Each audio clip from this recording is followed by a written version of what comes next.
beside Casey at the bat. And over there on that side, hush it down, men. Go. Up, I like it. Pipe down. Pipe down. Pipe down. Want me to tell them? Yeah, they hear too.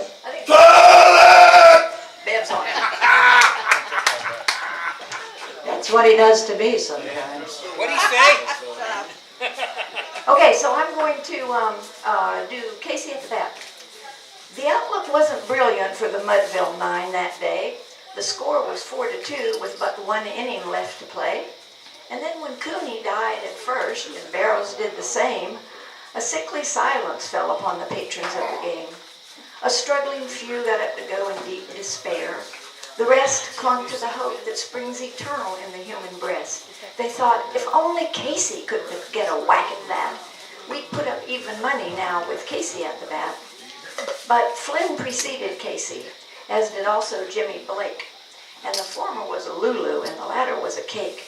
And so the stricken multitude, grim and melancholy, sat, for there seemed but little hope of Casey's getting to the bat. But Flynn let fly a single to the wonderment of all.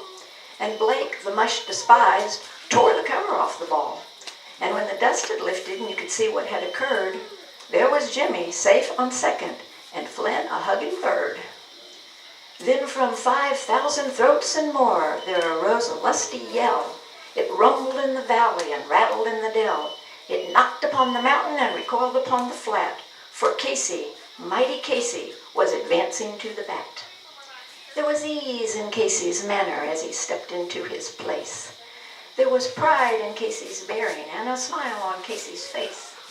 And when responding to the crowd, he lightly doffed his hat, no stranger in the crowd could doubt 'twas Casey at the bat.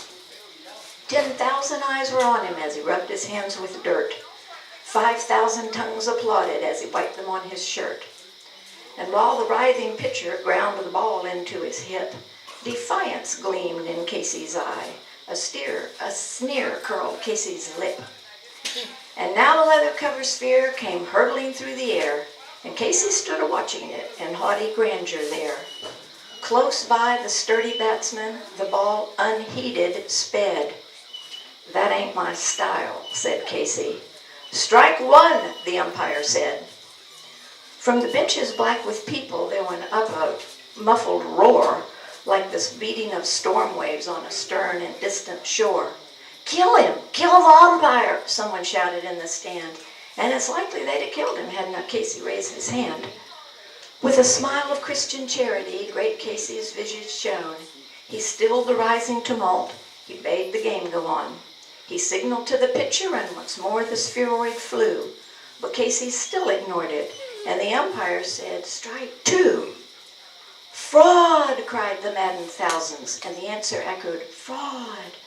But one scornful look at Casey, and the audience was awed. They saw his face grow stern and cold. They saw his muscles strain, and they knew that Casey wouldn't let the ball go by again.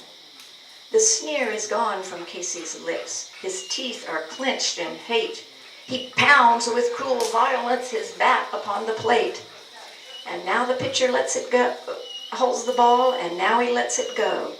And now the air is shattered by the force of Casey's blow. Oh, somewhere in this favored land the sun is shining bright, and somewhere bands are playing, and somewhere hearts are light, and somewhere men are laughing, and somewhere children shout. But there is no joy in Mudville. Mighty Casey has struck out.